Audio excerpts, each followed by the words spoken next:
રાજ્યમાં 4300 જેટલા પ્રવાસી શિક્ષક કે જેઓને આજથી છૂટા કરવામાં આવી રહ્યા છે।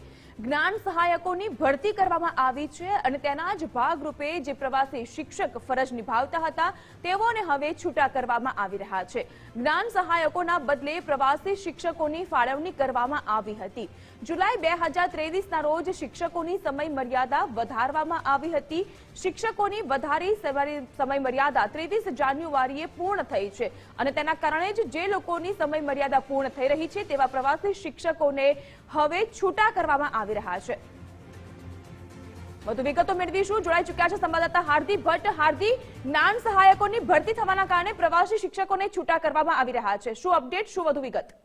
જાગૃતિ ચોક્કસથી શિક્ષકોની અછતના કારણે સરકારે જે કહેવાય કે જ્ઞાન સહાયકોની ભરતીના બદલે પ્રવાસી શિક્ષકો છે કે જે આપ્યા હતા લગભગ 4300 જેટલા પ્રવાસી શિક્ષકો છે કે જેમને આજથી છૂટા કરવામાં આવશે, કારણ કે રાજ્યમાં જ્ઞાન સહાયકોની ભરતી છે તે થઈ ચૂકી છે। લગભગ 27 જુલાઈ 2023ના રોજ ધરાવતી શૈક્ષણિક વર્ષ 2023-24 માટે પ્રવાસી શિક્ષકોને 6 મહિના માટેનો સમય છે તે વધારી દેવામાં આવ્યો હતો અને તેમને રાખવામાં આવ્યા હતા। ભરતી મોડું થવાના કારણે એટલે કે જ્ઞાન સહાયકોની ભરતી છે તે મોડી થવાના કારણે પ્રવાસી શિક્ષકો છે તેની સમય છે તે વધારવામાં આવ્યો હતો।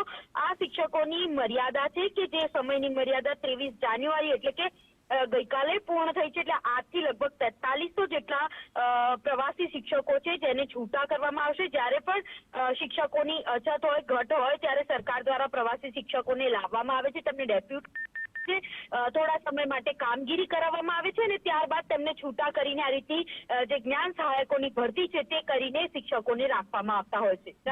જી, આભાર હાર્દિક આપનો।